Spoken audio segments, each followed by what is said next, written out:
ये happy home multi channel का प्रसारण है सीधे आपके सामने। Focus Hindustan Mumbai news channel पर आप सभी का स्वागत। मैं हूं माजिद सिद्दीकी। दुआ सलाम आदाब जय भीम। हक और हकीकत को बताने वाले खामोश बैठे हैं, सच बोलने वाले पर इल्ज़ाम। आने वाला वक्त ही बताएगा। वीडियो को आखिर तक देखिए। सबसे पहले फोकस हिंदुस्तान को सब्सक्राइब करें, लाइक करें, शेयर करें और अपने कमेंट ज़रूर भेजें। समाज को जगाने के लिए आपकी ज़रूरत है। मैं फिर आऊँगा ताज़ा खबरों को लेकर। माजिद सिद्दीकी, जय हिंद।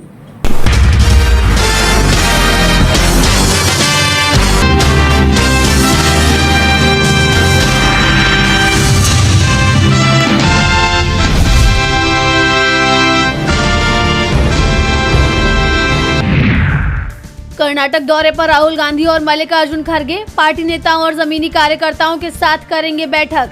संगठन को मजबूत करना और कार्यकर्ताओं में जोश भरना है मकसद। 18वां रोजगार मेला आज 61,000 जॉब लेटर बांटेंगे पीएम मोदी। देश भर की 45 जगहों पर आयोजन। अब तक 11 लाख लोगों को मिला रोजगार। बीएमसी चुनाव में हार के बाद पूर्व मुख्यमंत्री उद्धव ठाकरे का बड़ा बयान। कहा, कुछ लोग ठाकरे का नाम मिटाने की ताक में, मंसूबे सफल नहीं होंगे। मतदाता सूची में गड़बड़ी करने वाले बीएलओज पर चुनाव आयोग सख्त, अनुशासनात्मक कार्रवाई की प्रक्रिया तय। बंगाल में एसआईआर सुनवाई शिविरों पर प्रदर्शन और तोड़फोड़। चुनाव आयोग की सख्ती, एफआईआर दर्ज करने के दिए आदेश। पराक्रम दिवस पर के कविता ने पीएम मोदी को लिखा पत्र। कहा, अंडमान और निकोबार द्वीप समूह का नाम आजाद हिंद रखा जाए। ये नाम नेताजी सुभाष चंद्र बोस के योगदान को देगा सम्मान। शंकराचार्य विवाद को लेकर उत्तराखंड कांग्रेस का विरोध प्रदर्शन। बीजेपी पर शंकराचार्य के अपमान का लगा आरोप। मौन उपवास करेंगे कांग्रेस कार्यकर्ता। पुणे पोर्श कार दुर्घटना मामले में सुप्रीम कोर्ट ने राज्य सरकार को जारी किया नोटिस। आरोपी की जमानत याचिका पर महाराष्ट्र सरकार से मांगा जवाब। दुर्घटना में 2 लोगों की गई थी जान। जनगण मन की तरह वंदे मातरम के साथ भी खड़ा होना होगा। सरकार बनाएगी राष्ट्रगान जैसे नियम। अपमान पर होगी सजा। उत्तर प्रदेश दिवस आज। विकसित भारत विकसित उत्तर प्रदेश की थीम पर होगा कार्यक्रम। प्रदेशवासियों को किया जाएगा सम्मानित। मोहम्मद यूनुस पर भड़की बांग्लादेश की पूर्व पीएम शेख हसीना। बोली, अवैध सरकार को उखाड़ फेंकना होगा।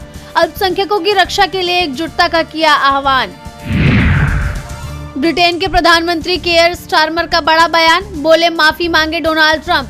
अफगानिस्तान जंग पर ट्रंप के बयान को बताया अपमानजनक।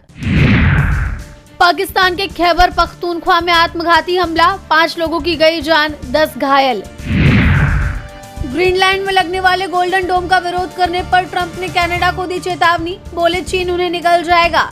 गोल्डन डोम मिसाइल रक्षा प्रणाली स्थापित करना चाहते हैं ट्रंप। जॉर्जिया में पारिवारिक विवाद के चलते हुई गोलीबारी। 4 लोगों की गई जान, एक भारतीय नागरिक भी रहा शामिल। रुपया लगातार हो रहा कमजोर। रुपया डॉलर के मुकाबले पहुंचा 92 के करीब। वैश्विक स्तर पर बढ़ते व्यापारिक तनाव की वजह से आ रही है गिरावट। अनिल अंबानी पर लगा 1.5 लाख करोड़ के घोटाले का आरोप। सुप्रीम कोर्ट ने जारी किया नोटिस। सीबीआई ईडी से 10 दिन में मांगी सीलबंद रिपोर्ट। जीडीपी गणना में होगा ऐतिहासिक बदलाव। नई Q&A सीरीज अगले महीने से होगी लागू। आंकड़ों में आएगी सटीकता। टैरिफ संकट के बीच केंद्र का बड़ा दाव। विनिर्माण बढ़ाकर 2035 तक निर्यात 3 गुना करने का है लक्ष्य। भारतीय व्यवसायों को वैश्विक मंच देगा जोहो। अपनी नई जोहो ERP सेवा को तमिलनाडु के कुंभकोणम में किया लॉन्च।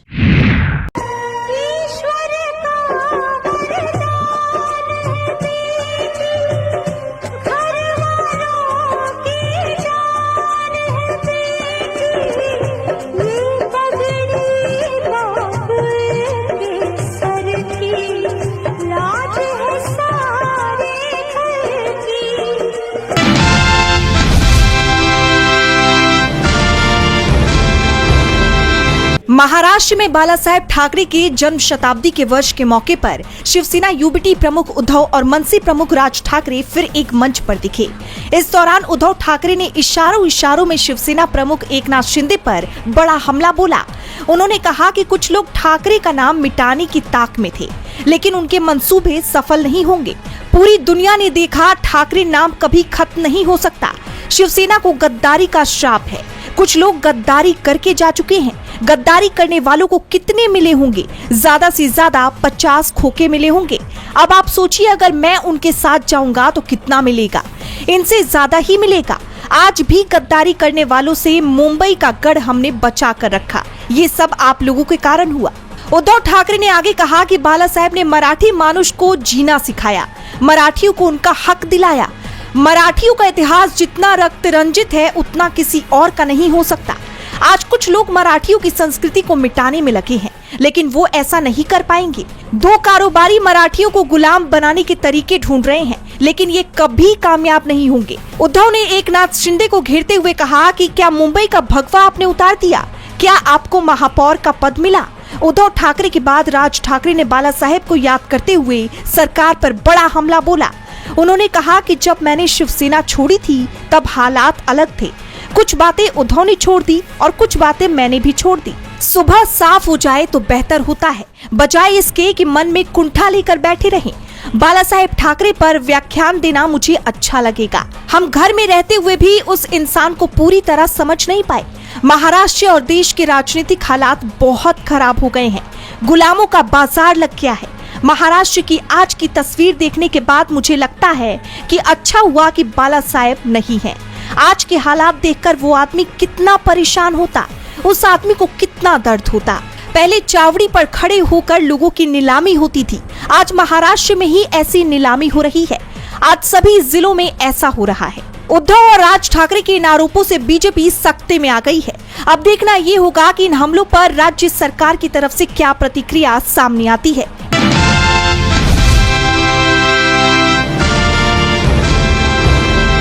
बीएमसी में शिवसैनिक मेयर बनेगा या फिर बीजेपी की महिला नेता की लॉटरी निकलेगी? मेयर महिला होगी ये तो तय हो चुका है, लेकिन कौन होगी, किस दल से होगी, ये तय नहीं हुआ है। ये 28 जनवरी के बाद ही तय हो पाएगा। एकनाथ शिंदे अभी भी दावेदारी से पीछे हटने को तैयार नहीं हैं। दरअसल मुंबई की सियासत में चर्चाएं हो रही हैं कि जिस तरह से कल्याण डोंबिवली में शिंदे ने बीजेपी से मेयर पद छीना है, वैसा ही खेल मुंबई में भी हो सकता है। कल्याण डोंबिवली नगर निगम में एमएनएस के 5 पार्षदों के साथ उद्धव सेना के 4 पार्षद शिंदे के साथ आ गए और इस गठबंधन ने बीजेपी के कल्याण डोंबिवली में अपना मेयर बनाने के सपने को तोड़ दिया। ऐसा ही कुछ मुंबई में भी हो सकता है। एमएनएस नेता बाला नंदगांवकर से जब ये सवाल पूछा गया तो उन्होंने कहा कि राजनीति में कुछ भी हो सकता है, जबकि एमएनएस चीफ राज ठाकरे ने कहा कि आज की सियासत बदल चुकी है, इसीलिए थोड़ा लचीला रुख अपनाना पड़ता है। एमएनएस ने शिंदे के साथ आने के संकेत दिए हैं, इसलिए शिंदे से भी ये सवाल किया गया कि क्या वो राज ठाकरे का समर्थन लेंगे, तो उन्होंने इस संभावना से इनकार नहीं किया। कहा अभी जो संभावना है उसी पर बात करें। वैसे पेच सिर्फ मेयर पद पर ही नहीं फंसा है। शिंदे बीजेपी से सिर्फ मेयर पद ही नहीं मांग रहे हैं, बल्कि वो बीएमसी की स्थायी समिति की कमान भी मांग रहे हैं। शिवसेना सुधार और शिक्षा समिति मांग रही है। बीएमसी में सबसे बड़ा बजट भी इसी समिति की निगरानी में रहता है, इसीलिए बीजेपी के लिए शिंदे की मेयर पद की मांग के साथ स्थायी समिति की मांग भी मानने की उम्मीद कम दिख रही है। वैसे बीजेपी की तरफ से विपक्ष के कैंप में सेंधमारी की कोशिश की गई है। कोशिश हो रही थी कि शिंदे की जरूरत ही नहीं पड़े और बीएमसी में बीजेपी का बहुमत हो जाए, लेकिन इसमें बीजेपी फेल साबित हुई है। उद्धव की पार्टी का एक भी पार्षद पाला बदलने को तैयार नहीं हुआ है। उद्धव सेना के 65 में से 64 पार्षदों ने 22 जनवरी को कोंकण भवन में अपना पंजीकरण कराया। सिर्फ एक पार्षद सरिता महस्के नहीं पहुंची थी। महाराष्ट्र निगम में चुने गए पार्षद जब तक अपना पंजीकरण किसी दल के साथ नहीं कराते हैं, तब तक दल बदल कानून उन पर लागू नहीं होता है। इसीलिए जब सरिता महस्के शिवसेना यूबीटी की 64 पार्षदों के साथ पार्टी के नाम पर अपना पंजीकरण कराने कोंकण भवन नहीं पहुंची, तो दावे शुरू हो गए कि वो बीजेपी में जा सकती हैं। लेकिन अब सरिता महस्के ने भी कोंकण भवन पहुंचकर अपना पंजीकरण करा लिया है, यानी शिवसेना के सभी 65 पार्षद एकजुट हैं। पंजीकरण की प्रक्रिया के बाद साफ हो गया है कि अब उद्धव के पार्षदों के दल बदल की उम्मीद भी खत्म हो गई है। यानी अब बीजेपी की पूरी उम्मीद शिंदे के समर्थन पर टिकी हुई है और शिंदे मेयर पद को लेकर अड़े हुए हैं। दरअसल महायुति में जो टकराव चल रहा है उसका फायदा विपक्षी गठबंधन को मिल रहा है। बीजेपी जो पहले दावा कर रही थी कि 29 में से 25 पर वो अपना मेयर आसानी से बनवा लेगी, अब पार्टी के नेता ये संख्या 23 कहने लगे हैं, जबकि दावे तो ये शुरू हो गए हैं कि विपक्ष करीब 10 नगर निगमों पर कब्जा कर सकता है। दिल है छोटा सा, छोटी सी आशा, मस्ती भरे मन की भोली सी आशा, चांद तारों को छूने की आशा।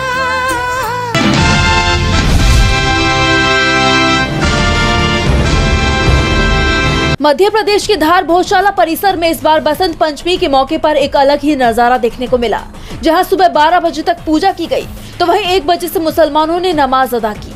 यानी पूजा और नमाज दोनों एक ही दिन एक ही जगह पर होती दिखाई दी और ये संयोग 10 साल बाद बना है। दरअसल भोजशाला परिसर में इस बार बसंत पंचमी और शुक्रवार यानी जुम्मे की नमाज एक ही दिन पढ़ने से असमंजस जैसे हालात बन गए। हिंदू समाज ने पूरे दिन अखंड पूजा करने की मांग की तो मुस्लिम समाज भी जुम्मे की नमाज पढ़ने पर अड़ा रहा, जिसके बाद ये मामला सुप्रीम कोर्ट पहुंचा और कोर्ट ने दोनों ही पक्षों को नाराज न करते हुए बीच का रास्ता निकाला। कोर्ट ने समय और स्थान के बंटवारे का एक खास फॉर्मूला तय कर शांतिपूर्ण समाधान निकाला। सुप्रीम कोर्ट ने हिंदू पक्ष को सूर्योदय से सूर्यास्त तक वाग्देवी की पूजा की इजाजत दी तो मुस्लिम पक्ष को दोपहर 1 बजे से 3 बजे तक जुम्मे की नमाज अदा करने की इजाजत मिली, जिसके बाद दोनों पक्षों के लिए अलग अलग रास्ते बनाए गए। सुबह मां वाग्देवी की पूजा अर्चना की गई। परिसर में वेद मंत्रों के साथ हवन यज्ञ किया गया, जिसमें बड़ी संख्या में श्रद्धालु शामिल हुए, जबकि दोपहर 1 बजे से 3 बजे तक जुम्मे की नमाज अदा की गई। मुस्लिम समाज के लिए पास का इंतजाम किया गया। पुलिस अपने वाहन से नमाजियों को लेकर पहुंची और नमाज के बाद उन्हें परिसर से लेकर बाहर निकली। इन सब को लेकर प्रशासन पूरी तरह अलर्ट मोड में दिखाई दिया। धार में करीब 8000 पुलिस बल तैनात किए गए। सीसीटीवी, ड्रोन और एआई तकनीक से निगरानी की गई। कुल मिलाकर भारी सुरक्षा के बीच जुम्मे की नमाज और पूजा कराई गई।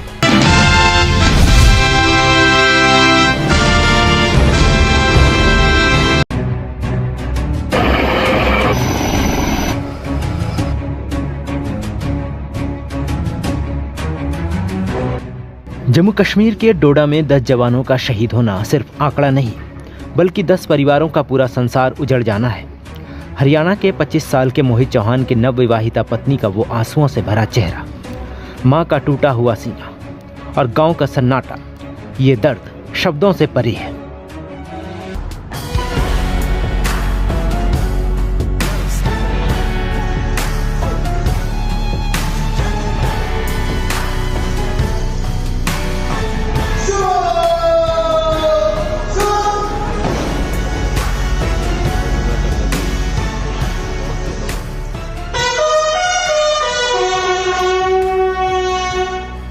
सोचिए, नवंबर 2025 में शादी की खुशियां मना रहे मोहित 3 दिन पहले फोन पर कह रहे थे मार्च में आ जाऊंगा। मां ने हाथों से खिलाया था खाना, पत्नी ने कहा था जल्द लौटना। आज वही तिरंगे में लिपटा शरीर लौट रहा है। गिजाडोड गांव शुक्रवार दोपहर सैन्य सम्मान में डूबा रहा है। सूचना जी मम्मा का फोन आया था पहले, फिर मम्मा का फोन आया, चोट लगी तेरा भाई का, पता कर एक बार। मैंने यूनिट में फ़ोन मिलाया, उसकी गैल का था कपिल, तो उस दिन बताई ना चोट लग रही है। फिर जी मीडिया पर आ गई थी, 4 बजे देखा, फिर 5 बजे फ़ोन आ गया था जी शाम ने। क्या परिवार में और कौन कौन है? परिवार में मैं हूँ जी, भाई था और भाभी है, मम्मी और पापा। कितने साल पहले भर्ती हुए थे भाई? 5 साल पहले भर्ती हुए थे जी। गांव में एक अलग, क्योंकि एक युवा जब होता है भर्ती तो एक अलग माहौल होता है। हाँ जी। तो किस तरह का उनका नेचर था? बहुत अच्छा नेचर था जी, ना कमाने जाने दिया करता मैंने, नूलिया तू घर रहा कर, सारा कम सब की मैं ही करूँगा, जो भी करूँगा। कब बात हुई आपकी? 3 दिन पहले बात हुई थी जी। घर आने की कह रहे थे? हाँ, घर आने का था मार्च में। दरअसल जम्मू कश्मीर के डोडा जिले में गुरुवार को सेना की गाड़ी 400 फीट गहरी खाई में गिर गई। इसमें 10 जवान शहीद हो गए, जबकि 11 को एयरलिफ्ट कर उधमपुर मिलिट्री हॉस्पिटल भेजा गया। हादसा भदरवा चंबा इंटरस्टेट रोड पर खन्ने टॉप के पास हुआ। डोडा के डिप्टी कमिश्नर हरविंदर सिंह ने बताया कि सड़क पर बर्फ होने की वजह से ड्राइवर ने गाड़ी से कंट्रोल खो दिया था। देखिए, एक ट्रेजिक एक्सीडेंट हुआ है, आप जानते हैं, हमारी भदरवा चंबा रोड पे, और हमारे 10 जवान शहीद हुए हैं और 11 और जवान थे, उनमें से 10 हमारे सीरियस हैं। उन सबको एयरलिफ्ट करके कमांड हॉस्पिटल उधमपुर ले जाया गया है। अब जो हमारे ये 10 शहीद हुए हैं, इनके लास्ट राइट्स के लिए और इनकी फैमिलीज को हैंड ओवर करने के लिए इनको भी डिस्पैच किया जा रहा है। सर वजह क्या है, हादसे की वजह क्या है सर? रोड एक्सीडेंट है, आप जानते हैं बर्फीला इस टाइम पे टाइम है और वहां पे बर्फ जमी हुई थी रोड पे, उसी पे गाड़ी स्लिप हुई है, जो अभी प्रिलिमिनरी रिपोर्ट। इस हादसे पर पीएम मोदी, गृह मंत्री अमित शाह, एलजी मनोज सिन्हा ने दुख जताते हुए कहा कि हमने अपने बहादुर जवानों को खो दिया, उनकी सेवा अमर रहेगी। पूरा देश रो रहा है। जो हाथ राइफल थामे दुश्मन से लड़े वही सड़क पर हार गए। ये गर्व और गम का मिला जुला भाव है। शहीदों को सलाम, परिवारों को गले लगाने का मन करता है। आपको बता दें कि मोहित 5 साल पहले आर्मी में सिपाही के पद पर भर्ती हुए थे। करीब 1 साल पहले उनकी शादी हुई थी। उनकी पत्नी करीब 2.5 महीने की प्रेग्नेंट है। मोहित चौहान का पार्थिव शरीर आज उनके पैतृक गांव गिजा डोड में पहुंचेगा। राजकीय सम्मान के साथ मोहित चौहान का अंतिम संस्कार किया जाएगा। उधर सीएम नायब सैनी ने भी इस हादसे में दुख जताते हुए शहीद के परिवार के प्रति संवेदना व्यक्त की। वहीं इससे पहले जम्मू कश्मीर में शहीदों को सेना के अधिकारियों ने अंतिम विदाई दी, जिसका वीडियो काफी तेजी से वायरल हो रहा है।